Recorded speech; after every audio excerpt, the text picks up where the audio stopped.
Oi, gente, eu sou a Isabela do Impressão de Mãe, essa é a Marina e a gente está aqui com a Nina. A gente está muito feliz. A Nina, ela é do Mar de Histórias, ela é pedagoga, contadora de histórias, atriz e mais um monte de coisa que a gente estava conversando ali atrás. Ela faz um monte de coisa e a gente quer muito, a gente está muito ansiosa para conversar com ela. E seja muito bem-vinda, Nina. A gente está muito feliz de você estar aqui hoje. Obrigada, eu estou muito feliz de estar aqui. Bom, então conta pra gente um pouco do seu trabalho, o seu canal, como surgiu, suas viagens para os Sescs da vida, essas reuniões que você faz nas livrarias. Conta um pouco pra gente como é que tá o seu trabalho hoje, como tudo começou. Então, na verdade, eu sou formada em artes cênicas, e aí quando eu entrei em contato com o mercado de trabalho, eu falei, poxa, acho que não vai ser tão fácil assim ser uma atriz famosa. E aí uma grande amiga falou, Nina, eu tô precisando de uma professora de teatro para as crianças. E eu, sendo filha de professora, sempre disse que não seria professora, óbvio, né? Falei, não, vou ser professora. E aí fui para trabalhar com essa amiga, e aí eu sempre digo que eu fui picada pelo bichinho da educação e senti um desejo enorme de cursar pedagogia e comecei a cursar pedagogia. Então, durante muito tempo eu tive a sensação de que eu tinha um pé em cada barco. Ou eu era a Nina atriz e eu era feliz sendo atriz, ou eu era a Nina pedagoga e eu era muito feliz sendo professora. Até que um dia uma grande amiga falou, Nina, a gente está precisando de uma professora de biblioteca no colégio. E é a sua cara, porque você vai lá para contar história. Eu falei, não, eu não sou contadora de histórias.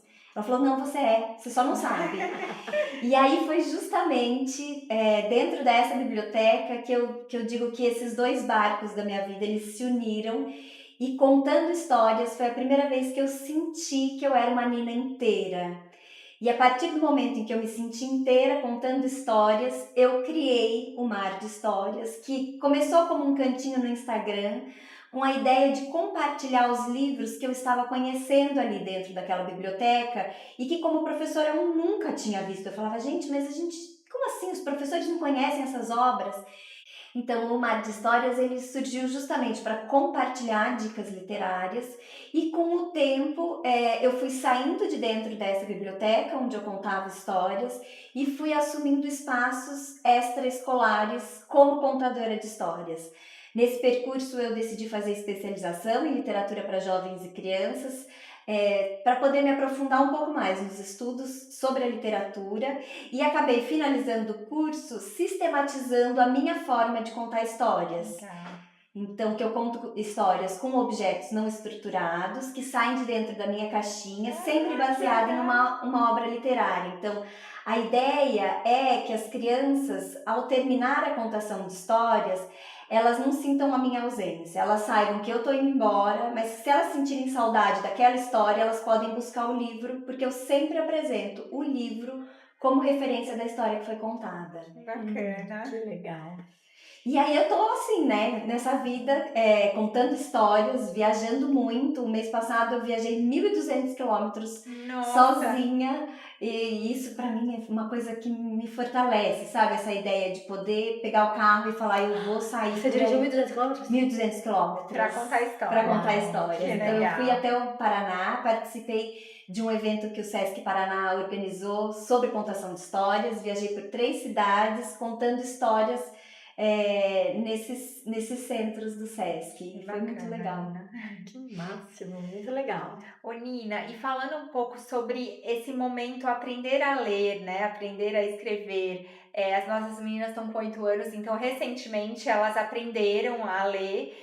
E para mim foi assim emocionante esse momento. Foi como se como se elas não enxergassem nada e de repente elas olham e conseguem enxergar o nome da rua, né? Conseguem olhar para uma loja e ver qual é o nome daquela loja, né? Eu me senti emocionada em presenciar isso. A gente, né, não tem essa memória de quando a gente aprendeu a ler. Então eu queria que você contasse um pouco para você o que você acha que a leitura traz para as crianças de bom, aprender a ler, aprender a escrever. Você sabe que você traz essa ideia, né, de aprender a ver, né? Tem uma obra da Ruth Rocha que se chama O Menino que Aprendeu a Ver, Olha, que é justamente sobre essa transição de um menino que saía pela rua, olhava as placas e via símbolos, e de repente ele entende que aqueles símbolos têm um significado e ele aprende a ler e a ver o mundo de uma nova forma. Legal. E eu acho que a leitura ela tem isso, né? Esse olhar para entender o que é que está escrito, ele vai ampliando as possibilidades de mundo, né? E a literatura, ela vem nesse lugar, né? Porque quando a gente lê para criança, desde que ela está dentro da barriga, ela está em contato com um universo letrado, mas sem conseguir decodificar e entender o que é aquilo, mas ao mesmo tempo a criança sabe que aquilo tudo significa algo e que traz histórias. Então eu acho esse processo de transição muito lindo e posso dar um exemplo da minha filha, que aprendeu a ler agora, no começo do ano. Então ela já tinha um comportamento leitor, então ela pegava um livro de capítulos, que o desejo dela era ler uma obra grande, e ela deitava e ela ficava lendo, sem saber ler. E eu ficava imaginando o que passa na cabeça dela, porque ela ficava ali meia hora, 40 minutos virando a página no comportamento leitor. E hoje em dia, ela já sabendo ler, ela continua com esse comportamento, mas já conseguindo assimilar e trazer essa história, né? Olha, que legal. Então eu acho que a leitura, ela traz essa grandiosidade, né? E tem uma coisa que é muito importante, a gente escuta muito sobre a importância da leitura desde cedo para o processo de alfabetização e também para o processo, porque ler aumenta o vocabulário, porque vai ajudar depois no desenvolvimento. Sim, é verdade. Mas eu acredito muito na leitura como uma ponte, como um lugar de afeto, como a criação do vínculo. Então, a partir do momento em que a gente lê para a criança desde cedo, a gente está ali estruturando correntes, fios, amarrações, para que a criança se sinta segura do lado de alguém, desse adulto leitor, e que ela saiba que ela vai poder sempre contar com esse momento de afeto, porque a leitura é afeto, né? Então é muito importante a gente entender esse processo do afeto e que vai chegar no momento que é o momento da decodificação daqueles símbolos todos e que essa criança vai chegar no momento em que ela vai ler sozinha e talvez também não só sozinha, né? Então, já só fazendo um link com essa pergunta, eu vejo assim, as meninas têm 8, eu vejo que tem ainda crianças com 8 que ainda não alfabetizaram tão bem, tá? Assim, eu vejo que tem de 30 crianças, tem umas que estão lá na frente, umas que estão no meio, umas que estão lá atrás. Você acredita que em casa a gente tem meios de fazer com que ajudar essas crianças a aprenderem a ler melhor, com mais fluência? Né? Você sabe que a gente tem uma discussão grande sobre a fluência leitora, né? Então, a ideia da fluência leitora não necessariamente ela está relacionada com a compreensão do que está sendo lido. Então, eu acho que enquanto família, o maior incentivo é, a partir do afeto, trazer para um momento de leitura, sem cobrança. Porque essa é uma questão. A partir do momento em que a criança aprende a ler, a gente entrega o livro na mão e fala, vai lá ler seu livro. E é aí que a gente perde o leitor. Então, a gente pode chamar e falar, vamos ler junto? Olha, eu leio um trecho, você lê um trecho. Hoje eu tô cansada, então hoje eu leio pra você. Olha essa palavra! Você viu que engraçado essa palavra que tá aqui no meio? Você consegue ler essa palavra? A gente não desistir desse momento, né? Porque na verdade, pensar na leitura como um momento coletivo é muito importante. Embora a leitura ela seja solitária, quem é que não gosta de, ao terminar uma leitura, conversar com alguém? É igual ir ao cinema, né? Isso. Então, eu acho que as famílias auxiliam muito oferecendo a literatura, mas ao mesmo tempo oferecendo colo, oferecendo afeto, oferecendo essa voz, sabe? Essa voz que conta a história, que lê. Eu acho que isso é o mais importante. Muito legal você falar isso, porque eu sinto que a minha filha não está preparada ainda para pegar um livro e ler sozinha. É o que eu desejo, mas não é o que ela ainda quer. Então eu ainda pego o livro, leio e falo, filha, que tal a gente sentar no sofá, cada uma ler seu livro, mas eu ainda sinto uma reticência ali, sabe? Então, daí a gente tem que acolher para não traumatizar, né? Antes da hora, né? E eu acho que pensar que para nós mães esse também é um momento importante. A minha filha mais velha tem 10 anos e ela já tem, né, já tem uma autonomia de leitura e ela tem as obras que ela lê sozinha, mas a gente ainda tem a obra que nós lemos juntas antes de Que dormir. legal, Então a gente tem um maravilhoso. combinado, por exemplo, Harry Potter.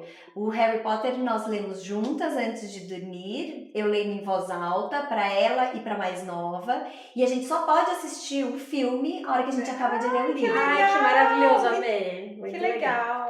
Então, a partir desse momento, a gente entende a leitura como uma experiência coletiva, como uma troca de afeto, como um momento de cuidado, e não só como aquela coisa de, você tem que ler porque você tem que ampliar o seu vocabulário, porque porque vamos pensar no vestibular. É um outro lugar, é um outro caminho. Você acha que assim você cria o hábito, o amor pela leitura? É hábito ou é amor, né? Então, hábito é a obrigação, né? É aquela coisa de eu tenho que escovar o dente. Escovar o dente é um hábito, mas criar o vínculo. Então, criar o vínculo com a leitura é diferente. É fazer com que aquela criança entenda a necessidade que ela sente de mergulhar em outros mundos. Sim. Eu ia usar essa palavra, necessidade. Sabe essa coisa de, nossa, eu tô preciso precisando ler, eu preciso ler uma coisa, não, é triste, não tô com vontade de ler triste, agora eu tô com vontade de ler uma aventura. É entender essa possibilidade a partir da leitura de mergulhar em outros universos, falar, nossa gente, minha vida tá tão difícil, eu quero ler uma coisa bem gostosinha pra eu ficar bem, sabe? Às vezes eu quero ler uma coisa triste justamente pra chorar naquela história, né? Eu não tô conseguindo, não, eu quero naquela história, eu quero lavar a alma. É isso. Ô Nina, mas no dia a dia, assim, os pais estão sempre cansados, chega no fim do dia, assim, acho que só tem aquele momento de colocar pra dormir mesmo. E às vezes, bom, lá em casa o natural é a história antes de dormir. Mas tem dias que tá assim, uma página só, porque não dá mais que uma. Você tem alguma dica? E vamos aceitar, né, gente? Vamos aceitar. Não dá. Eu faço isso em casa e tem uma choradeira e eu falo, gente, hoje não tem história, eu estou exausta. E às vezes, assim, é da imaginação. Eu falo, hoje é da imaginação, porque eu não tô conseguindo nem ler. Mas eu acho que a gente pode pensar assim, primeiro no ambiente. Essa casa tem livros disponíveis? Ou tem só na prateleira, no alto? Onde tem livros? A gente tem uns livros espalhados na sala, numa pilha, em cima da mesinha. Pensar nesses livros espalhados pela casa para que a criança entenda que o livro ele não está relacionado só à hora de dormir, ele não está relacionado só à relação com o pai, embora esse seja um momento de afeto delicioso, mas é aí que a gente vai construindo essa busca pela leitura. E eu penso que assim, poder jogar a real é muito importante. Então, olha, eu gosto muito de ler com você, mas hoje eu estou muito cansada. Você quer ler uma história para mim hoje? Você quer hoje você me mostrar as imagens de uma obra? Vamos conversar sobre alguma coisa? Hoje eu tô muito cansada. Vamos combinar que amanhã, eu prometo que amanhã eu leio 2. Porque também é importante a gente entender que o ritmo de vida é louco, né? Não é todo dia que a gente tá super disponível. Em casa a gente tem uma história engraçada, porque eu às vezes vou e começo a ler. E às vezes elas falam, mamãe, eu acho que você tá com sono, porque a sua voz tá maravilhoso. Como você já tá em nada já. Então acho que é interessante, porque daí a leitura não fica como uma cobrança, como uma obrigação. Tem que ser gostoso. É verdade. E vem cá, agora numa era, né, numa fase que as crianças estão viciadas em dopamina, né? Celular, tablet e televisão. Me diz, como que a gente vai criar esses pequenos leitores, né? Como é que a gente vai competir? Olha, eu venho pensando muito sobre isso, porque também na minha casa temos, né, o celular e nos ambientes em que eu circulo, e eu fico pensando em estratégias, sabe? Acho que pensar momentos em família, vamos visitar uma livraria? Vamos ouvir uma contação de histórias? Vamos sentar na livraria e passar meia hora que seja folheando essas obras? A gente tem meia hora. E em casa a gente desenvolveu um processo que eu acho que é interessante de entender, sabe, essa conversa entre a tecnologia, que a gente tem um aplicativo em que a gente coloca os livros que estamos lendo. Então é essa conversa, a tecnologia está ali porque a gente vai listando as obras lidas durante o ano, mas ao mesmo tempo para que a gente consiga preencher aquela coisa virtual, a leitura ela tem que acontecer. E eu acho que aí entra também a questão do exemplo, né? Ah. Eu, enquanto pai, quanto tempo eu fico no celular? Quantos minutos do dia o meu filho me vê com um celular na mão? Ou com um livro na ou mão. com Eu um sempre me livro na pergunto mão. isso. Quando eu saio, dentro da minha bolsa, tem um livro? Tem um livro para Tem. oferecer para minha criança? Sim. Quando eu tô cansada, eu falo, eu vou ficar só no celular? Ou eu também falo, olha, eu vou aqui dar uma descansadinha e eu vou ler? Eu entendo que a gente, enquanto mãe, entra num processo de, nossa, tudo sou eu, tudo sobra para mim. Mas eu acho que é essa construção do exemplo, né? Então, é muito importante pensar, eu estou oferecendo que ambiente para o meu filho? Então, eu estou oferecendo só o celular ou dentro da minha casa eu também tenho essas obras espalhadas? O quanto eu estou investindo na biblioteca pessoal do meu filho, porque também tem isso. Que obras que ele tem como possibilidade? Porque às vezes a gente fala, meu filho não gosta de ler. Mas o que está sendo oferecido? Talvez ele não tenha encontrado uma obra que converse com ele. Então é importante estar atento a isso, sabe? Sabe que a gente tem muito, a gente tem essa coisa do celular, não dá. Celular no restaurante não dá, celular no avião, a tablet no avião não dá. Então, assim, dá se for um voo né, muito longo. Mas a gente tem a mochila, que a gente fala que é a mochila do passeio, né? E é uma coisa que a gente não faz é colocar livro, né, Isa? Eu não sei se é porque o livro, ou antes, demandava da verdade. gente ler, né, pra elas. Sei lá, a atividade é mais fácil elas fazerem sozinhas. Mas é um hábito que você vê, é o que você falou, vou esperar no médico. Leva um livro pra criança também, né? Achei muito legal que você falou de deixar em casa também. A gente deixa livro de enfeite, né? Assim, na decoração. Eu brinco que na minha casa é só no banheiro que não tem, mas qualquer canto que você for vai ter um. Mas posso falar? Mês passado eu peguei um livro e coloquei no banheiro da minha filha, porque eu vi que às vezes ela pegava o livro e ia pro banheiro. Eu falei, aí ó. Aí eu deixei oficialmente na gaveta do banheiro. Deixei. E sabe que deixar iscas é super importante. Então, às vezes eu percebo que as meninas estão lendo pouco e eu vou entrar numa reunião e elas não vão poder ficar na televisão. Então, eu deixo ali 3 livros que elas ainda não conhecem, eu deixo ali em cima da mesa. Muito bom. A hora que eu saio, elas já pegaram e elas deram aquela olhadinha. Então, depende um pouco da gente, bom, né? Menina, contar história não é pra qualquer um, né? Claramente você tem o dom e conta muitas histórias por aí, mas e aí em casa? A mãe que não tem esse dom, o pai que não tem esse dom. Como incentivar aí nessa hora da leitura? A mãe que não tem dom nenhum, o pai não tem também. O que dá pra fazer? Dá pra recorrer à Nina, por exemplo? Deixar a Nina... Pega o tablet. Olha, eu brinco que todo mundo tem o seu contador de histórias dentro de si. A grande questão é que a gente vive na era da comparação. Então alguém vai lá e vê a Nina, que é formada em artes cênicas, que é formada em pedagogia, contando uma história na livraria e fala, nossa, igual a Nina eu não vou contar. Ninguém vai conseguir contar igual a Nina, porque aquele é o meu jeito de contar histórias. Então eu desenvolvi o meu jeito, eu faço a caixinha, os objetos saem. É importante cada pai entender o seu jeito de contar histórias. Como é que eu me sinto bem? Eu me sinto bem lendo para o meu filho em pé ou sentado? Eu gosto de ler fazendo vozes ou eu gosto de ler do jeito que está escrito?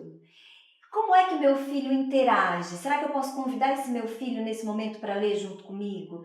E para que essa criança entenda que não existe um jeito de ler ou contar histórias, porque daí também a gente entra nessa diferenciação, né? Tem a leitura da obra e tem a contação, que entra um pouco no caminho de um espetáculo, né? De uma apresentação. Em casa, eu gosto de ensinar na hora de contar histórias ou de ler a história. Então, como que eu me sinto bem? E criar o seu jeito de contar para o seu filho, porque muito provavelmente quando ele crescer, ele não vai lembrar da Nina contando histórias, ele vai lembrar do jeito que o pai contava, ele vai lembrar do jeito que o pai ou a mãe finalizava aquela história, porque é sobre afeto, é sobre memória. Então, acho que estar presente 100%, se assumindo naquele momento como o contador de histórias ou o leitor possível, é o mais importante. Porque é esse momento de doação. Sim. E é isso que a criança está esperando, né? Ela não está esperando essa mega Tanto contadora. que preciso dizer uma coisa. Na minha casa, as minhas filhas preferem o meu marido lendo histórias pra elas. E aí eu fico... acho que elas entram nesse lugar. A minha mãe tá toda hora ali lendo. Então, como o pai entra menos do que eu nesse momento de contação, elas preferem. Se elas tiverem que escolher, elas escolhem o pai. Porque é sobre afeto, não é sobre a desenvoltura ali, Sim. né? Eu tava pensando no filme Matilda, a gente chama o filme Matilda, né? Aliás, é um clássico. E assim, existem muitas famílias que os pais nunca pegaram livro. Meus pais, eu não lembro da minha mãe pegar um livro na vida inteira. A minha mãe, o meu pai leu O Velho Mar. E eu li e amei, assim. Foi o único livro que ele me ensinou a ler e minha mãe nunca leu. Então, assim, acho que tem muitas famílias Matilda. Assim, meus pais são maravilhosos, né? Sim, sem julgamentos. São isso. maravilhosos, mas assim, eles nunca incentivaram a leitura, né? Existem muitas famílias assim, né? E aí entra a Nina com esse papel de ser a professora que vai... E como é que faz para essas crianças se interessarem, né? Na família que ninguém lê, né? Então, e eu venho pensando muito sobre isso, porque não necessariamente todas as famílias vão ter esse vínculo com a leitura para passar ou dar esse exemplo, e talvez eles estejam passando exemplos de outras coisas que também são muito importantes, né? A leitura tem sim um papel fundamental no desenvolvimento do ser humano, e aí é importante a gente pensar nas referências que essa criança vai estar tendo.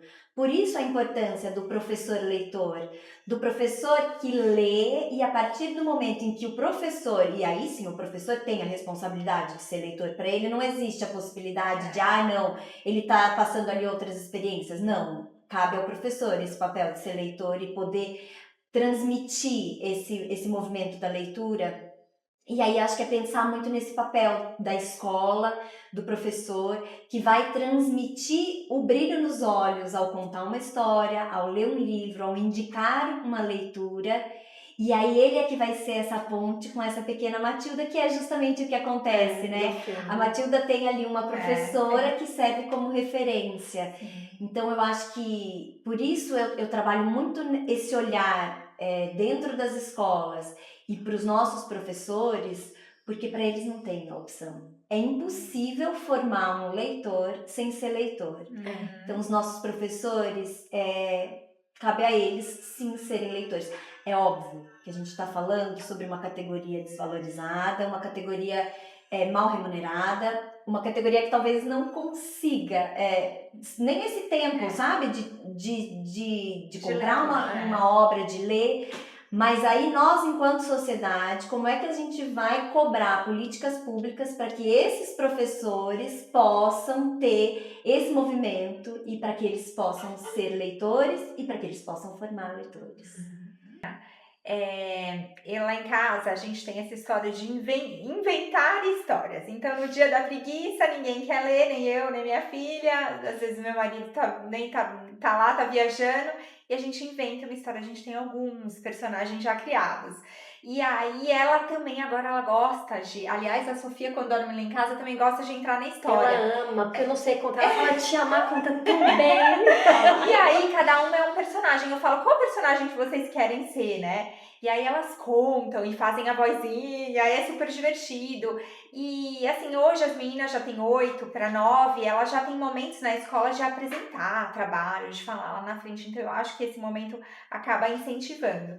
Então eu queria entender você, o que você acha, como a gente pode empoderar e dar autoestima para as crianças? Você acredita que a leitura faz isso também?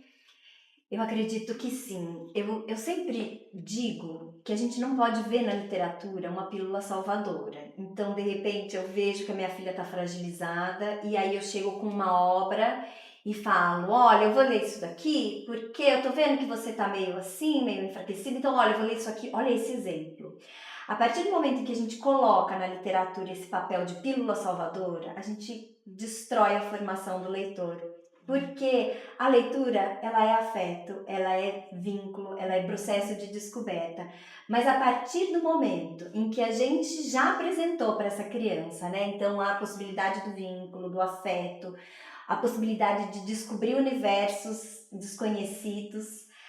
Se a gente percebe uma situação específica, como por exemplo, eu tô sentindo minha filha mais fragilizada, eu posso sim oferecer uma leitura considerando a possibilidade do diálogo a partir dessa leitura, mas com um cuidado. A gente tem que entender que a literatura ela tem diversas camadas e não necessariamente a camada que me atravessa vai ser a mesma que vai atravessar a criança. Então, se eu chego com uma obra para falar, por exemplo, olha, hoje eu vim aqui falar com você sobre medo. Talvez eu tenha feito a leitura a partir do medo e a criança, quando ela faz a leitura, ela não pega a questão do medo. Para ela, talvez seja ali um outro movimento, uma outra camada. Então, ter sempre esse cuidado de trazer a obra, sim, como possibilidade de reflexão, mas sem taxar qual vai ser a temática da conversa, porque a obra ela tem muitas possibilidades, né?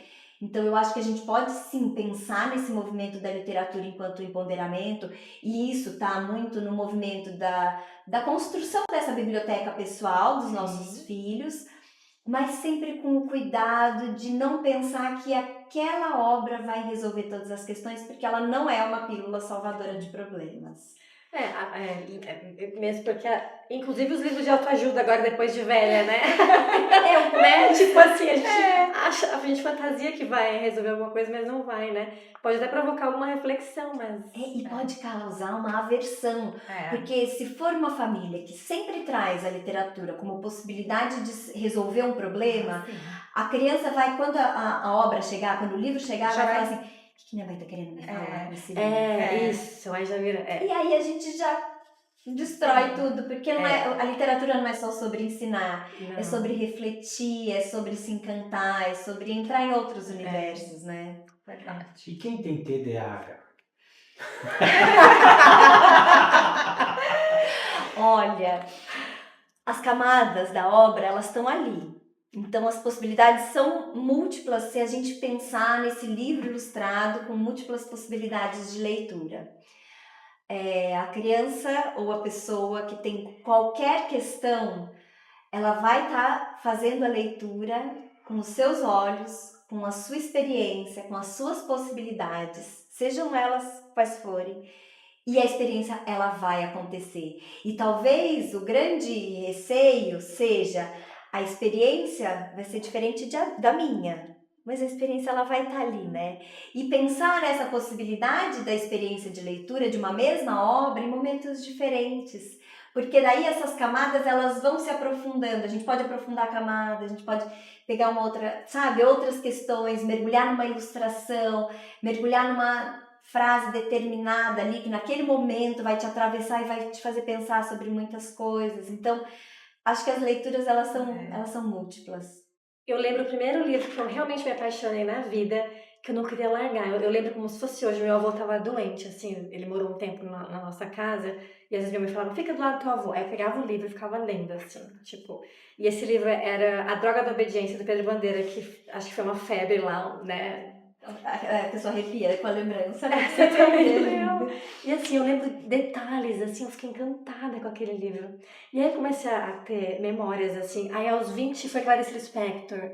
Aí eu coloquei o nome da minha cachorra com o nome da personagem, a Lauren. E aí foi indo, né? Aí aos 30 foi Milan Kundera, a Insustentável Leveza do Ser. Aí você vai se apaixonando por... Aí você vai criando, vai se conectando com novos escritores, né? E eu queria saber qual que é a tua relação com... como foi a Nina leitora e quais são as obras que mais marcaram a sua vida? Olha, eu tenho uma memória e que me faz refletir muito na formação das minhas filhas, que eu lembro que na minha casa tinha muito uma comparação, porque eu tinha uma amiga que lia muito. E eu lia, mas não lia tanto quanto ela, porque ela era uma devoradora de livros, assim. Então eu cresci num lugar que eu achava que eu lia, mas eu nunca ia conseguir alcançar o que essa minha amiga conseguia, porque ela lia muito. Mas eu venho de uma família leitora, eu venho de uma família que tinha uma biblioteca em casa, ali no escritório, pequenininha, uns livros que a minha avó me ajudava, a minha e o meu irmão, né, a catalogar, então a gente catalogava as obras que a gente tinha. Então eu tenho uma memória de leitura na infância. Lembro muito de ter lido A Droga da Obediência, que foi a primeira obra que me fez virar à noite lendo. Eu tenho muito nítida essa lembrança. Mas eu tenho algumas obras que me marcaram. Acho que depois daquela viagem, que é um livro, acho que é da Valéria, não vou lembrar o sobrenome dela, mas que conta a história de uma adolescente aos 15 anos que vai fazer uma viagem de navio e que ela contrai HIV. Então essa foi uma obra que me marcou. Cinderela Chinesa foi uma outra obra que me marcou, que conta um pouco desses costumes chineses de amarrar o pé, de ficar com aquele pé pequenininho, e eu tenho muito viva essa memória. Eu devia ter, sei lá, 16, 17 anos. Depois, na época que eu estudei teatro, acho que li muitas peças teatrais e todas elas foram ali me marcando, mas nesse processo, acho que pensar O Quarto de Despejo, da Carolina Maria de Jesus, que foi uma leitura que me mostrou um mundo diverso e importante de ser visto. Pensando em umas leituras assim mais atuais, acho que na trilogia da Carla Madeira, A Natureza da Mordida, que é o terceiro livro dela, foi o que mais me marcou. Eu amei Tudo é Rio, eu amei Véspera, cada um deles me trouxe uma experiência de leitura muito significativa, mas A Natureza da Mordida, porque ele traz muito a relação com a mãe. Então eram questões que eu estava vivendo, né, pessoalmente, então essa conversa foi muito profunda. E acho que pensar Becos da Memória, da Conceição Evaristo, também foi uma obra que me movimentou muito, assim. Eu tenho lido bastante, isso me movimenta, sabe? Mas eu às vezes não guardo, sabe? Essa coisa, às vezes você tá conversando. A Pediatra, gente. Ai, eu amei a Pediatra! É incrível, Eu né? amei. Aquele livro que você fica rindo, então... E quem me indicou foi o vendedor de uma livraria. E eu Ah. sempre falo, às vezes eu gosto das indicações, sabia? Eu vou lá e falo, eu gosto desse. Me indica um. E ele a Pediatra acertou é muito. Maravilhoso.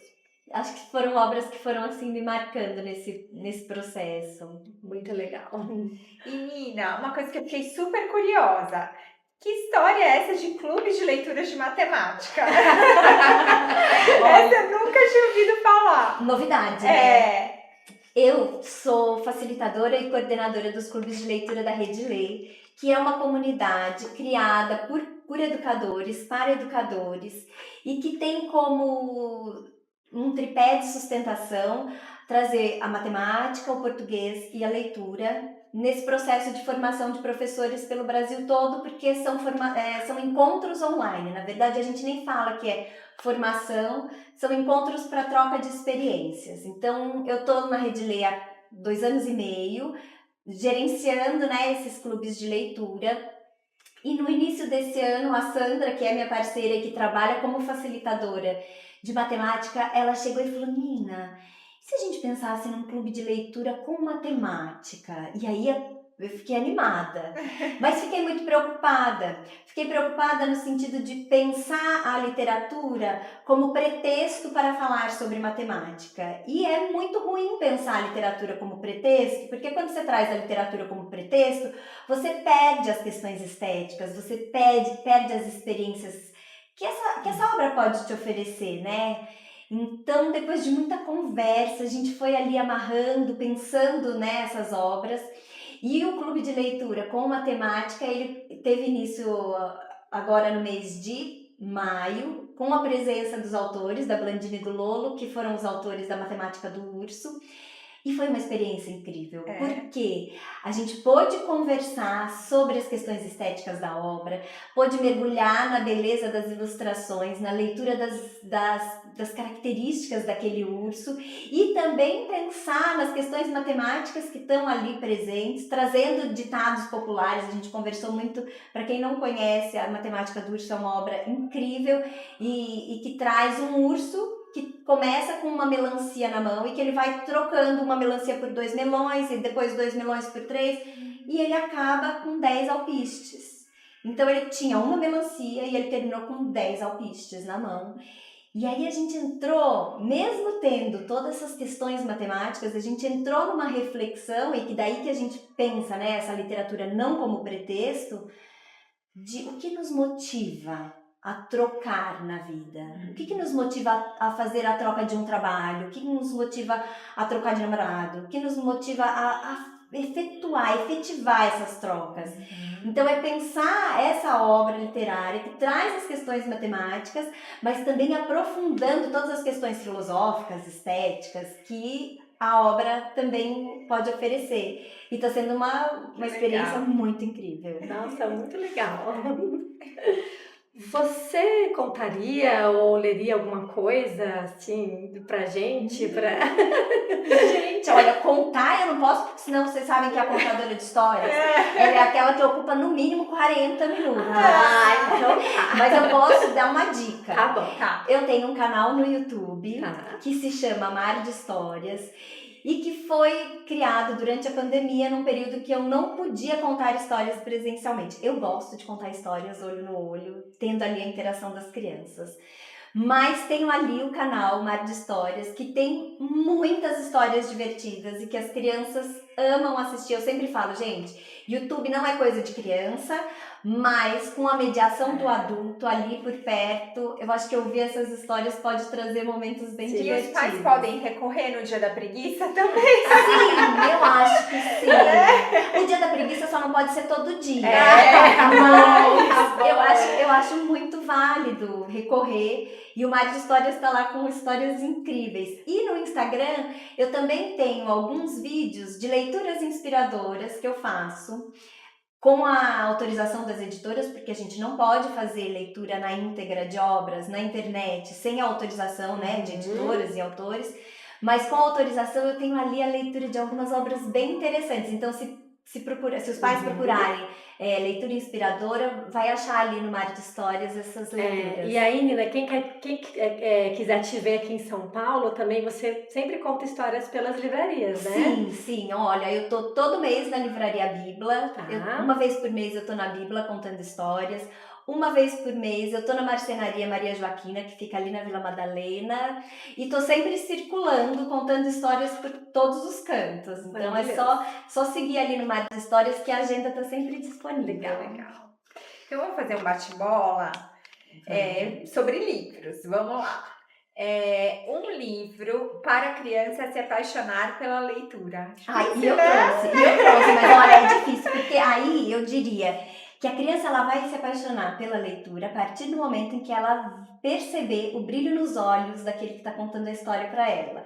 E esse daqui é um livro que lá em casa ele despertou o brilho nos olhos das minhas duas pequenas, que é uma lagarta muito comilona, do Eric Carle, que tem essas ilustrações. Ele acaba de ser reeditado, ele estava esgotado, mas ele foi reeditado pela Companhia das Letrinhas, ele está um pouquinho maior e ele está incrível. Eu diria que imperdível. Eu acho que as crianças se encantam, porque ele tem uma questão, aquela que vai no bate-bola, mas ele tem uma questão do livro enquanto objeto e dessa diversidade que a criança vai se encantando, sabe? Legal. Muito legal. Fica a dica. Um livro para mostrar a diversidade estética. Eu trouxe esse, que é O Dia de Festa, Que lindo. do Renato Morricone, que ele traz uma conversa das ilustrações dele com obras de arte. Então, e mesmo a criança que não tem as referências das obras de arte, ela vai mergulhar em umas camadas, mas o adulto que está ali lendo, ele também vai mergulhando e entendendo toda a diversidade estética e todas as referências que esse autor traz. Então, eu diria que O Dia da Festa é uma boa obra para pensar sobre a diversidade estética. Legal. Um livro para falar sobre medo. Olha, eu tenho um site que é ninabronde.com.br e eu tenho várias listinhas, eu tenho inclusive a lista Do de medo. livros de medo. Mas aí eu trouxe esse aqui, que eu acho incrível, que é Porque Temos Medo, e que ele traz justamente essa ideia de que todos nós temos medos diversos, e que a gente vai ter que lidar com os medos por toda a vida, porque a ideia não é fazer uma leitura e acabar com medo, é poder conversar e ir desconstruindo esse medo e pensando formas de lidar, né, com esse medo. Então, eu dou essa dica do Porque Temos Medo. Adorei. Um livro de protagonismo negro. Ai, gente, olha, eu fiz uma listinha, aquela que vai, né? Mas ela tem uma listinha incrível também que tá lá no Instagram que eu acabei de lançar. Essas listinhas estão lá, então. Todas, tem muitas. A minha vida é fazer lista de livros, mas eu pensei em trazer esse aqui, que é a Afra e os Três Lobos Guarás. Essa editora, a Mas, é uma editora mineira e que traz muito protagonismo negro. E eu acho que pensar os contos de fadas com uma visão não tão eurocentrada, eu acho que é super importante, então, pensar o protagonismo negro também nos contos de fadas, que não é essa imagem que está no nosso imaginário, mas que a gente tem o dever de desconstruir e ir transformando. E olha que capa linda, né? Linda, gente? linda. É linda. Um livro para superar a morte de alguém. Gente, Difícil esse, né? difícil, né? É. São conversas delicadas, mas eu trouxe dois, porque eu sou aquela que também não consegue ir com um. Eu trouxe esse livro que eu gosto muito, que se chama Os Amigos do Balacobaco e que traz a morte na infância, a morte de uma criança, então dentro de um grupo de amigos, e para pensar um pouco desse lugar das memórias vividas juntos e para pensar essa superação, né, da ausência. E esse livro que eu acho lindo, que chama Pode Chorar Coração, mas Fique Inteiro. Que título lindo. E ele é lindo. E eu tenho uma experiência de leitura com esse livro que eu li para minha filha durante a pandemia. Minha filha mais velha, eu acho que ela tinha 6 ou 7 anos.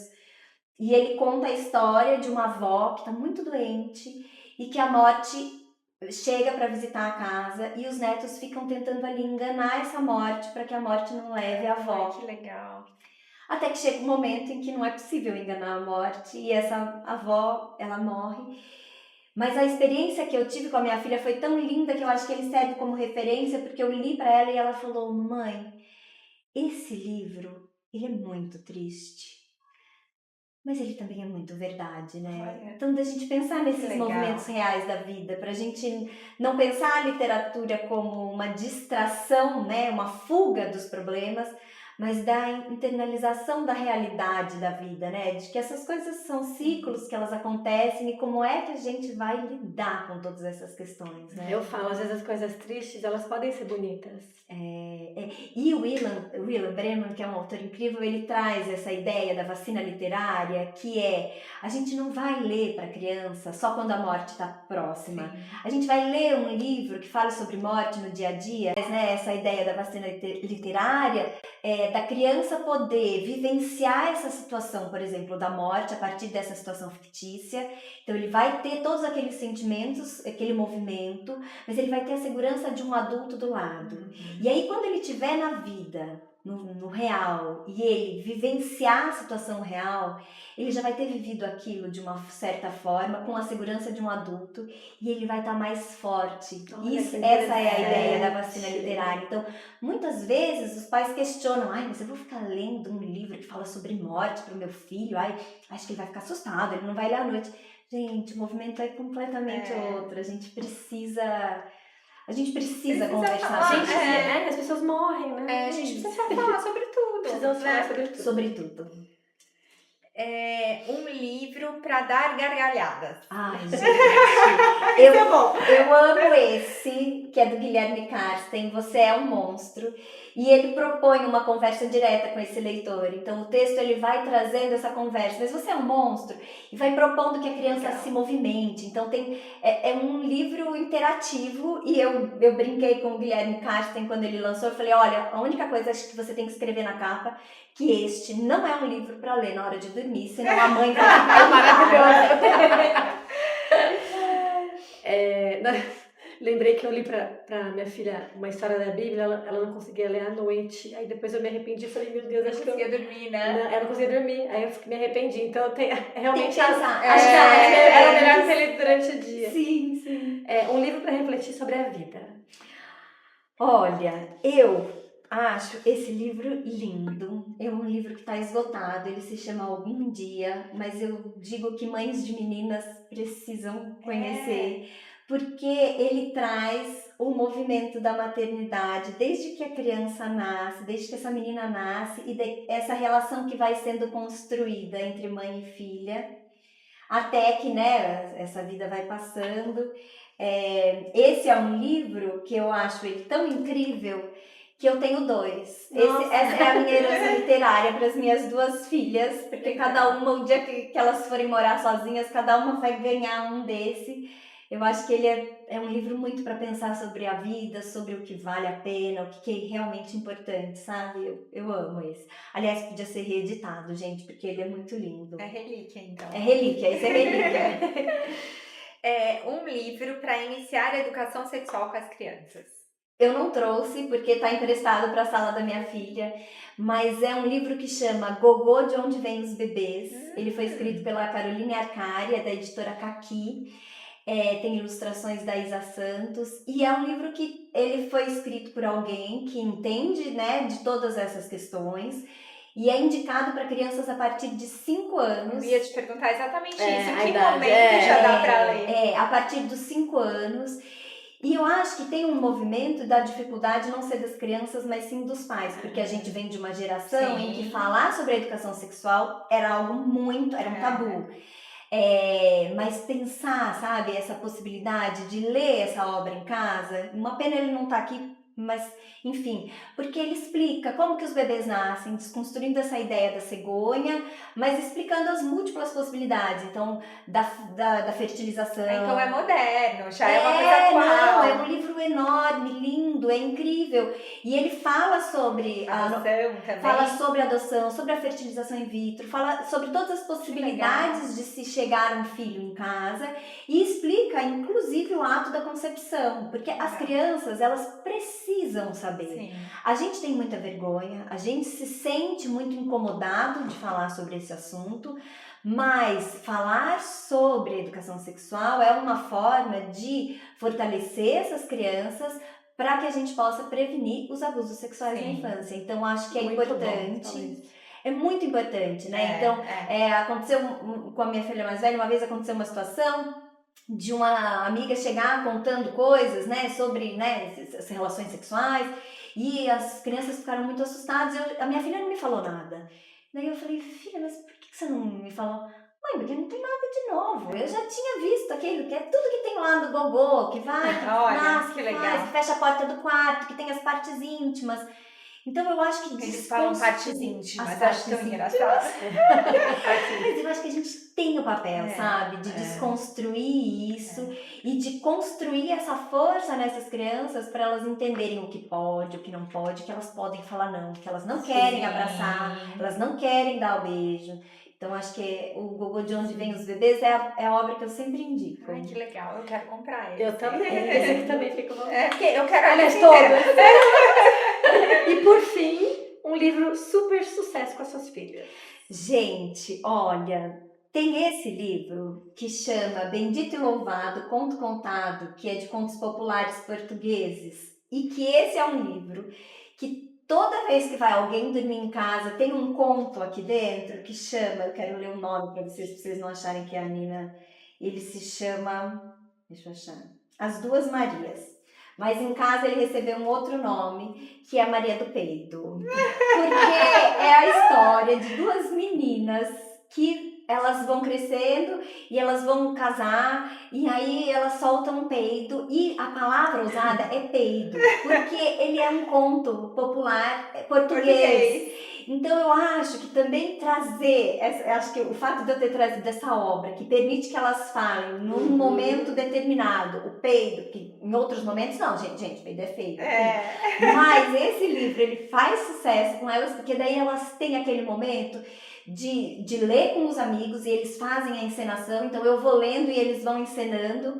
Então esse é o maior sucesso. Qualquer pessoa que vai dormir em casa mãe, hoje tem Maria do Peito. Maravilhoso. Gente, é divertido. E é lindo de tudo, ele é lindo, porque essa capa, ela é de tecido, eu amo. Nossa, esse é livro. linda essa lição. Amei também. É lindo, é lindo. E tem um último que eu juro, gente.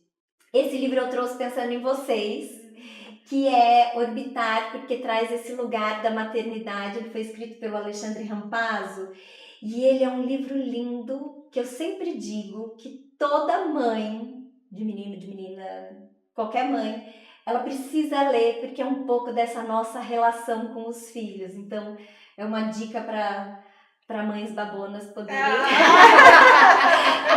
conhecer o Orbitar. Eu acho esse livro genial, assim. Legal. Ai, adorei. Ai, Pode gente. deixar lá em casa. Olha, eu vou te falar que assim, eu tô louca pra ir pra minha casa pra ler, porque foi muito inspiradora essa nossa conversa. Foi mesmo. É tão gostoso falar com gente que tem brilho nos olhos e que gosta do que faz e que sabe o que tá fazendo, o que tá falando. Então foi maravilhoso ter você Muito aqui. obrigada, Ai, Nina. obrigada. Quem sabe a gente vai estar em alguma contação de histórias. vamos. Eu vou torcer. Nós vamos com as nossas meninas. Agora que eu fiquei sabendo que você está na Bíblia todo mês. Ai, nossa, gente, todo mês eu tô lá e todo mês tô na Maria Joaquina. E tô por aí contando histórias e eu só posso agradecer muito, porque o meu trabalho é um trabalho de formiguinha. E sempre que eu encontro alguém capaz de me ajudar nesse trabalho de formiguinha, eu faço questão de fazer dar certo, porque é a possibilidade de conversar com outras mães que às vezes se sentem Sim. perdidas. Mas uma coisa, gente, é pensar que o jeito que ensinaram a gente sobre a presença do livro é o jeito errado. O livro, ele pode estar presente, jogado em qualquer canto da casa, pra gente ler até metade, ler o tanto que dá, ler do jeito que é possível. Não precisa do silêncio absoluto, não precisa do corpo parado, não precisa de nada disso, porque a leitura, ela é o movimento e ela é essa interação. Então, eu agradeço vocês esse espaço de poder conversar com mais pessoas Muito sobre obrigada, isso. Muito bom, muito Nina. obrigada.